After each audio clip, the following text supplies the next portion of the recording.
Well, hello there, it's great to see you and I do hope that you are well. Welcome back to the channel. I'm Kirk, welcoming you up here to Weir Yard, where today we're going to be taking a good close look at the production sample of the KR Models Leader. Now this is a model which has been eagerly awaited by a good number of people who've placed orders, and unfortunately there's been quite a few delays over the last year or so, but it is finally leaving the factory out in China, and KR Models has started sending around a review sample that was air freighted into the UK so that a good number of journalists, myself included, could get a good close look ahead of the production batch arriving in the UK, hopefully over the next 4 or 5 weeks or so, and into their warehouse for onward distribution. I'm really excited to see this. The Leader is an interesting locomotive, and in many ways it represents the kind of pinnacle of steam locomotive design. It was the brainchild in the main of Oliver Bulliard, who was an engineer who didn't really like to follow convention. If you'd have said to him, "But we've always done it like that," he would have probably said to you, "Well, maybe you should check and see if there's a better way of doing it." And he came up with so many innovations in the world of railways that really it was natural that he would try and see what steam locomotive design could be pushed to.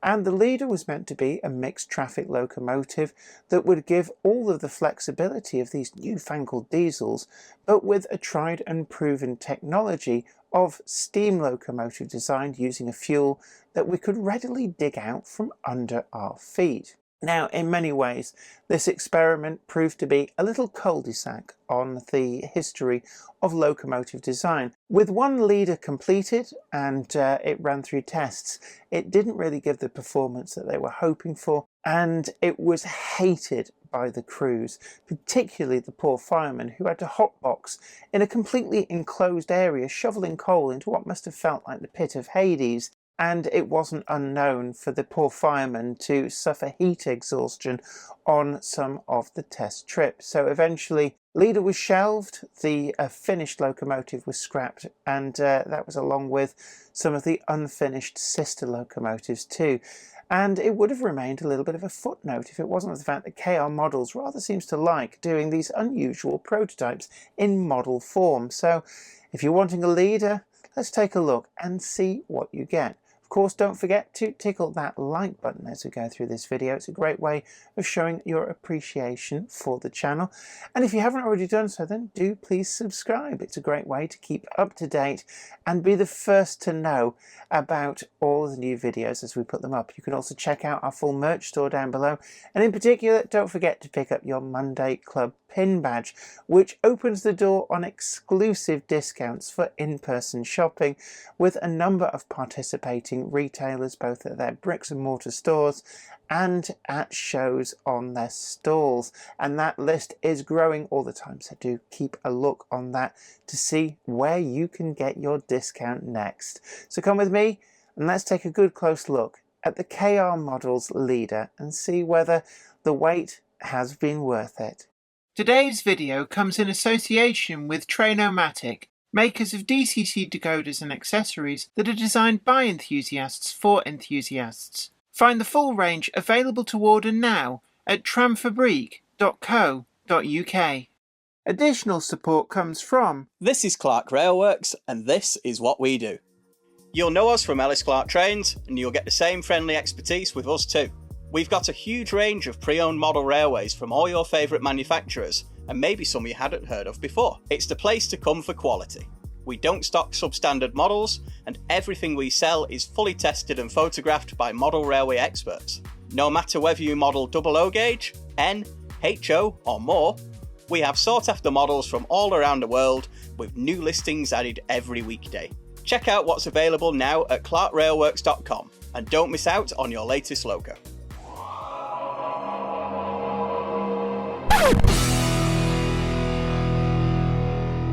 It does feel like it's been a long time coming, and there have been a number of different delays that have really pushed back the delivery date of the all-new KR Models Leader.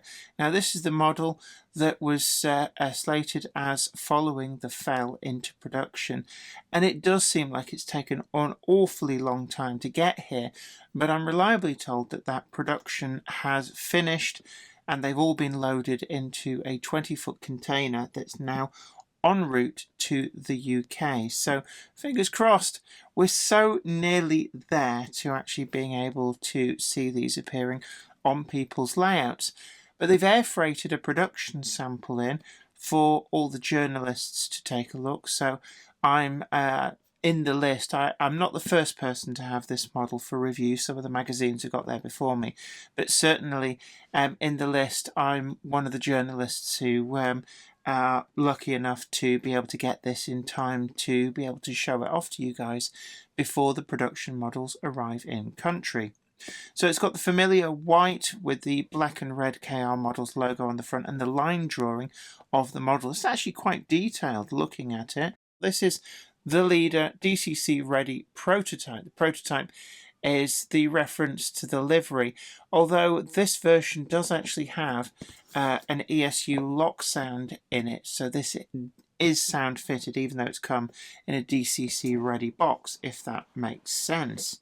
So again, it's a good solid box, and I think that what we've got here, so there's a copy of the leaflet actually, so you've probably seen this. It shows the Oliver Bullied Leader, a weird locomotive by anybody's standards, probably looking a lot more like a diesel locomotive, was actually a steam locomotive. And the whole idea behind this was to try and push steam technology on to a new dawn. It didn't really manage that, but certainly it was an interesting little cul-de-sac in the development of steam locomotives. There's some information on getting the lid off. It is a Plux 22 socket, just bear in mind. Although Plux 22 socketed decoders are coming onto the market, quite easy to pick up. You can get those from Trainomatic, we've got a link down below. AE Models do one as well, plus the usual suspects such as ESU. So we've got a full list here of the different functions.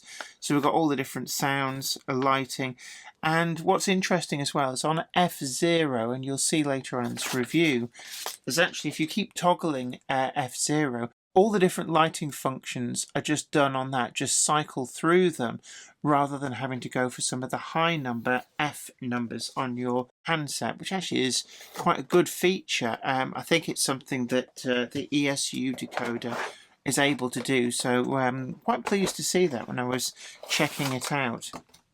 Now, we've got some extra detail parts, and the model itself is contained within its clamshell, pretty easy to get out. I'm just going to very carefully roll that there onto its side. And what do we get? Well, we've got the couplings. These fit into little NEM pockets that are removable, plus the root discs, so you can fit these yourself onto the model. We've also got some metal couplers, and these, I guess, use these if you're not using the tension locks, because they may well interfere with each other. The livery itself is kind of a silver colour. As far as I can tell from photographs, this is accurate. It had almost like a brushed aluminium looking finish, and the lining does seem to match with the photographs, and we've got the number there, 36001. Now, there were a number of sister locomotives that were under construction, so I'm guessing that they would have been 36002 onwards, but when the prototype leader was declared effectively a failure, then it was sent for scrap, and the uncompleted locomotives were also scrapped where they sat, so never actually had any more than just the one finished. Now, it had some innovative ideas. We've got these bogies, so it's got 6-wheel drive bogies, each of them with its own steam power, not unlike something like a double fairly in some respects. And there was a conventional boiler inside here, which was slightly offset, a little bit like what you'd see on a Shay locomotive, I guess. And it was all fully enclosed, so we've got a driver's cab at both ends. So you can see that there, the cab inside here. So the driver actually had a reasonably good time of it. So he's got good access, doors either side, all the windows at the front, and he's got exactly the same when he changes ends there as well. But the poor fireman, and this was one of the really the huge downsides of this locomotive, the fireman goes in there and he's got his little compartment that would just basically hotbox, and apparently it wasn't uncommon for the fireman to be pretty much pulled out, suffering from massive heat exhaustion. And certainly the pictures that I've seen of the leader when running in service always have this door wide open, just trying to get a little bit of ventilation into this really small compartment that the fireman would have inhabited. We've got a coal hopper here on the roof, so they would have been loaded at the roof and I guess gravity fed down to where the fireman would shovel it in. You do wonder why they didn't go down the route of having complete mechanical stoking so that the fireman could hide away in the cabs at either end. I'm guessing it's probably still quite warm in those cabs. Now, the roof on top has a variety of different details. So we've got what appear to be the safety valves up here. They are turned metal, fitted into place. We've got some pretty sharp seams there between the panels, and then some riveting detail. Now, it's one of the issues that has been spotted, that the real locomotive, and there are some photos here, so when you look in here, the riveting is not very pronounced. I believe that it was actually flush countersunk riveted. So when you got close up, you might have been able to see where the rivets were. It's just like a little distortion in the surface. But KR models have actually tooled up and represented all the rivets. I must admit that from a person who was not massively familiar with the leader, and I'm guessing most people weren't, then actually it kind of looks right to have the rivets, but the people who are very familiar with the leader are at great pains to point out that shouldn't be a lot of visible rivets. That said, though, when you look there at the front, they are visible against the light, but at certain angles. They're not too obtrusive, but they are there. We've also got separately fitted windscreen wiper and lamp irons too. That one's taken a bit of a knock, so it's knocked the paint off there. It has, of course, done the round robin of all of the journalists up to now at various magazines. We've got separately fitted handrails, and we've got flush glazing in there. There is cab lighting, but it wasn't possible to see too much going on in the cab. There is a cab interior, but it is fairly basic, but we do have the cab lights. They turn off automatically when the locomotive starts moving. Now, they are on one of the higher function lists on the F series in the instructions, but I actually found the cab lights are on F4. And you know what? I prefer it that way. They're easily accessible on most of the handsets like the Gauge Master, the MRC, or the NCE. Today's video is sponsored by TMC, the Model Centre, your first choice for finding all of the models featured today at the best possible price at the link in the description. TMC also offers custom weathering and renumbering to any model, be it brand new or pre-owned. Check out their full pre-owned listings too, where you can be assured of quality as every item is screened and graded by professional staff. TMC, the Model Centre, your first choice for all aspects of modelling. Now, another area that was flagged up during construction is these bullied brown Firth wheels, not unlike what you'd find on like a Merchant Navy or a West Country class. A very interesting design, and it just shows what happens when engineers do a lot of calculations rather than relying on perceived wisdom to give great strength and weight saving. Now, these don't have backs on. It was something that was pointed out, and I have to admit that with all of the extra side paneling and stuff on, it's not massively noticeable. You have to go looking for it. You can definitely see that it's got bullied brown Firth wheels on, but on the layout I had to really go looking to see that they're lacking any kind of backing as per the prototype. So it's 6 of one, half a dozen of another. It would have been better if it had been a proper BFB wheel, but it isn't actually totally noticeable, and certainly it's not unlike perhaps a Class 12 shunter would have a lot of the BFB wheels obscured by frames and such like. So it's not actually a game changer on this. You can see that they are BFB wheels, but it's not totally noticeable that they're lacking in the backs. The rest of the bogie has a lot of extra detail. All of this side casing is nicely finished. It's finished in, it looks to be moulded in black. It's not a huge issue, but it might have been nice to have had all of these bogie frames actually finished with a paint finish, maybe a slightly more matte finish, because as it stands we seem to be getting these in moulded plastic. We're getting a lot of separately fitted things like the crew ladders are actually quite robust. I think they are made of plastic. We've got sprung buffers with this kind of mushroom head on them, which again matches the photographs I've seen. We've got some buffer beam detail that is all there in place. And what I really do like is you can see there the front of the pistons, which would have been underneath there in these free to move bogies. So there'd have been flexible steam pipes from the boiler down to these, not unlike something like a double Fairley or a Garrett locomotive. And certainly it's something that would probably benefit from just a little dusting of weathering. I wouldn't say go overboard. These locomotives didn't actually run all that much, so they wouldn't have had a chance to get fully dirty. You can see down here we've got a NEM pocket in place. This one hasn't got the coupling pushed in, and you can remove it or completely replace it with something else if you so choose. It's got a standard NEM pocket underneath. We've got pickups onto the just looking at it, looks to be onto the backs of all 12 wheels. So when I had this running on the layout, I didn't have any issues whatsoever in terms of its pickups, even though it does come with a stay alive on board as standard. And I did put it to the test. It doesn't have a huge amount of run on, but enough to get this over any momentary gaps. And it does mean the sound function on this doesn't have any crackling or issues.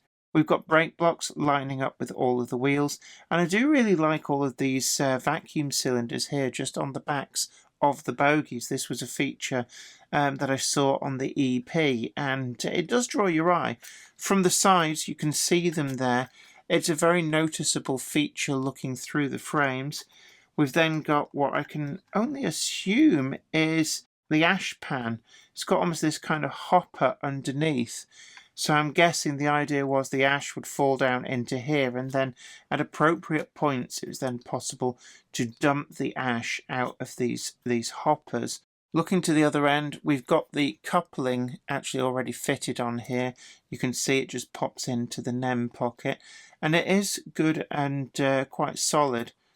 Looking back up to the top, each side of this model is different as per the prototype, and the fireman's compartment here doesn't have working lights. At least I worked through all of the functions. There's no sign of light in here. One of the things that might have been nice, I don't know how prototypical, but something like a flickering light in there in red, representing maybe the firebox door being opened. But it's not really a game changer. The silver finish is quite nicely done. It's slightly shiny, but it's not excessively shiny. It really does look somewhat metallic, and it, as a locomotive, it is very eye-catching. The rest of the roof detail, we've got quite a lot here, plus some separately fitted pipe work. That looks to be the whistle. I'm going to assume that that's the whistle. We've got what appears to be a water filler cap, and looking further down and along, the actual quite complex shape of the cab ends of the leader do seem to have been captured reasonably well.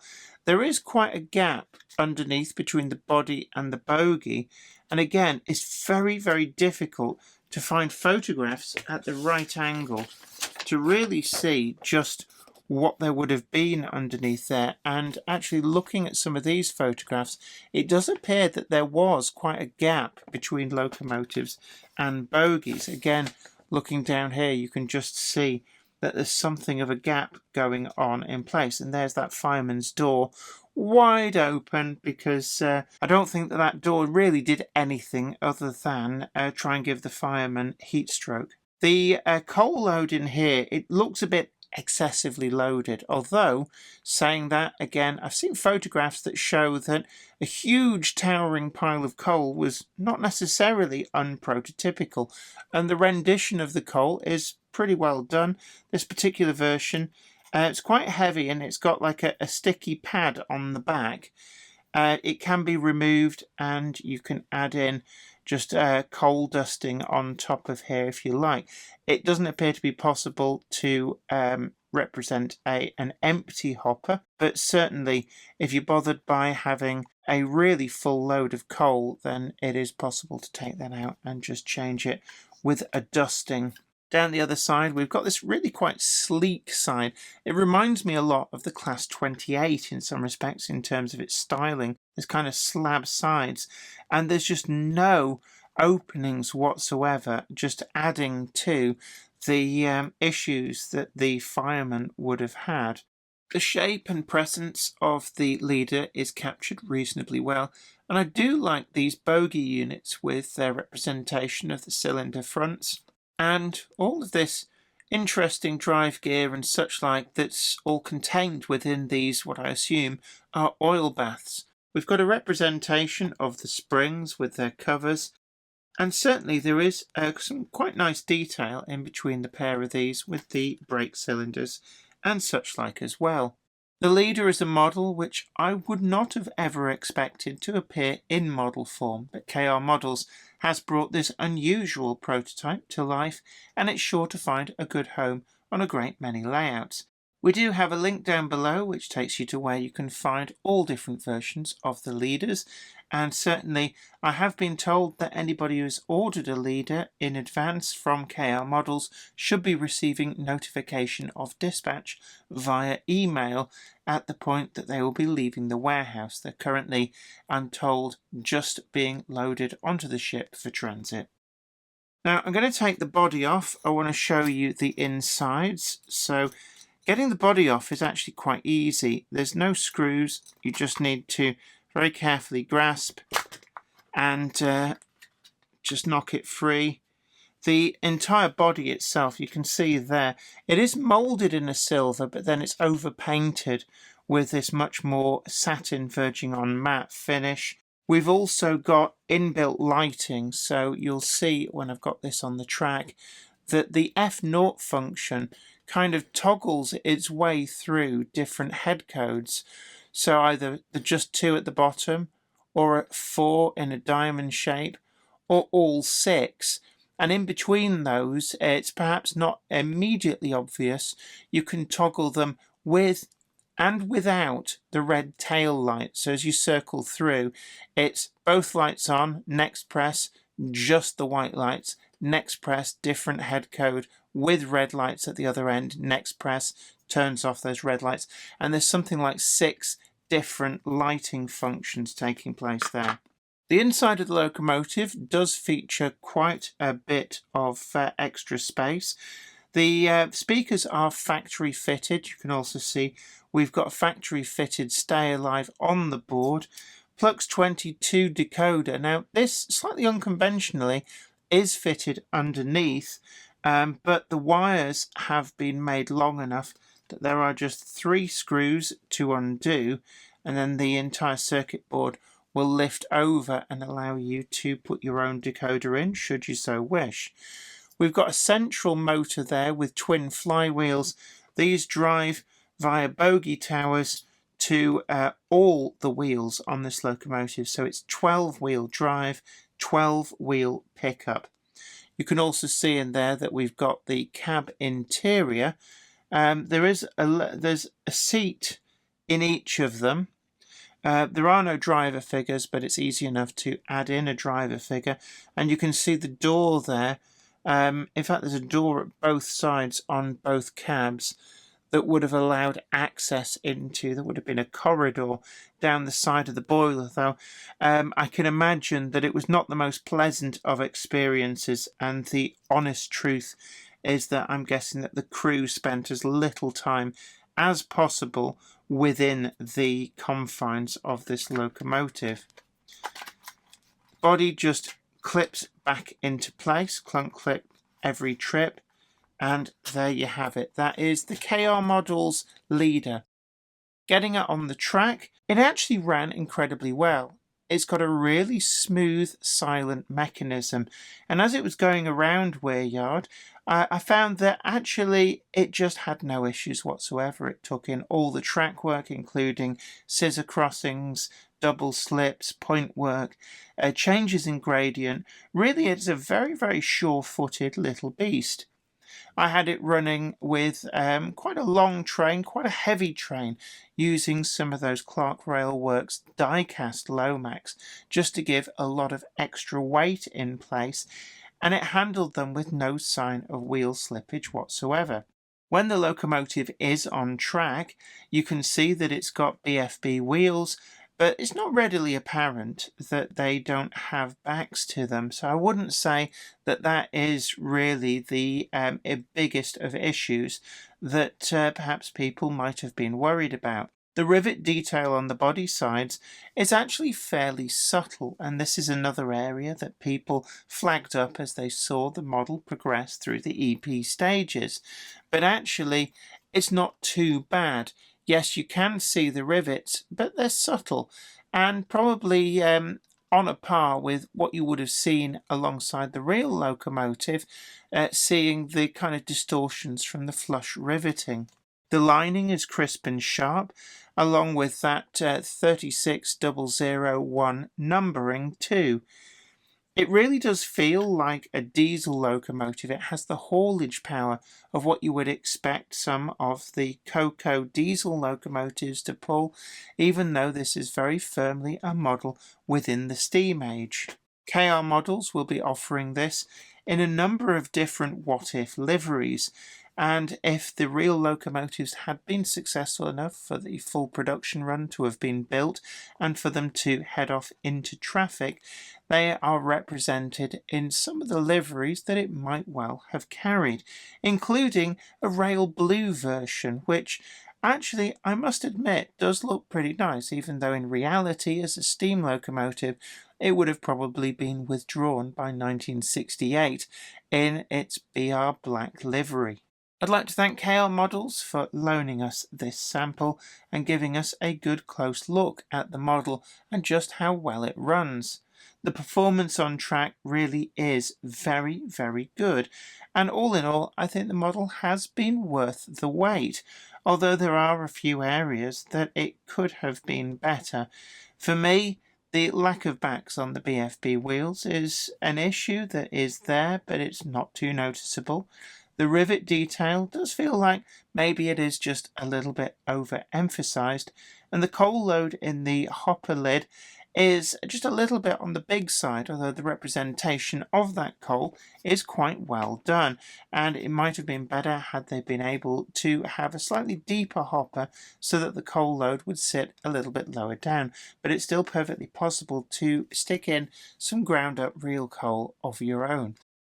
So I'm going to look to go through some of the sound functions on this model. As it's come from KR Models, it is factory fitted with the ESU 22-pin decoder, and this is the factory fitted speaker, which my understanding is all of the models come fitted whether they're sound or not. As soon as you turn the headlights on, you can hear the steam generator which provided the power for these. Hitting F1 starts the locomotive proper.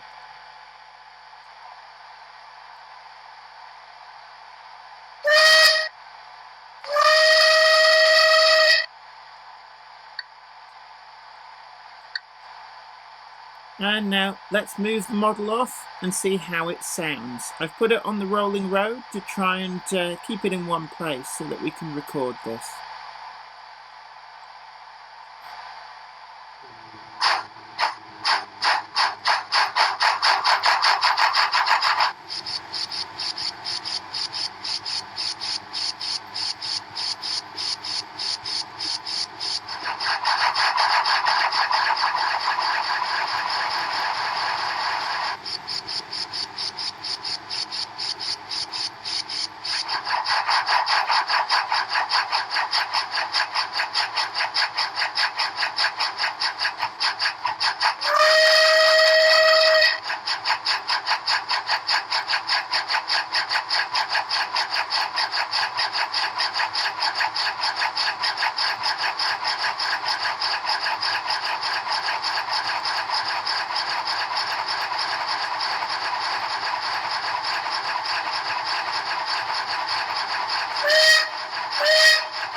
And there you have it, the full run through of the sound.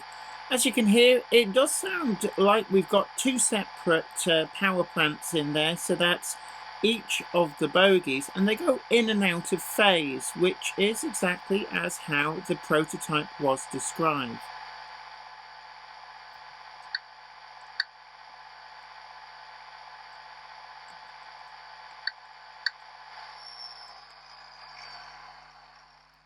So all in all, given that there are no sound recordings of the leader in action, this does sound to be a good approximation based on what I've heard the description from people who heard it 70 years ago said that it sounded like. Well, I hope you really enjoyed that, and a big thank you to KR Models for loaning us the production sample that has allowed us to take a good close look at what to expect from this forthcoming model.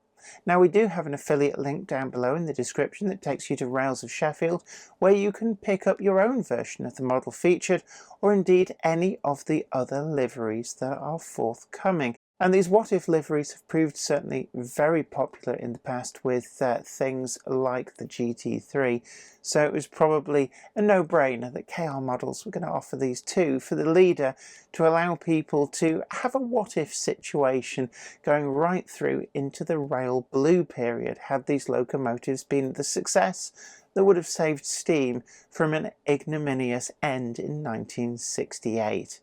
I'd love to hear from you in the comments section down below as well. Leave a comment, let me know what you think about this model. Have you got one on order?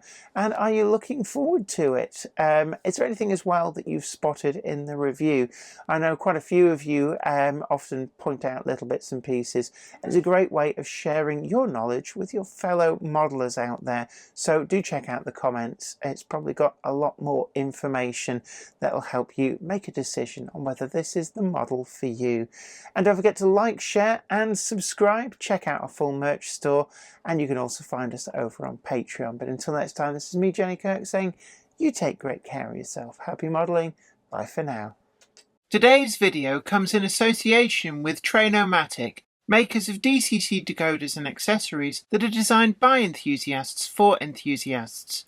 Find the full range available to order now at tramfabriek.co.uk.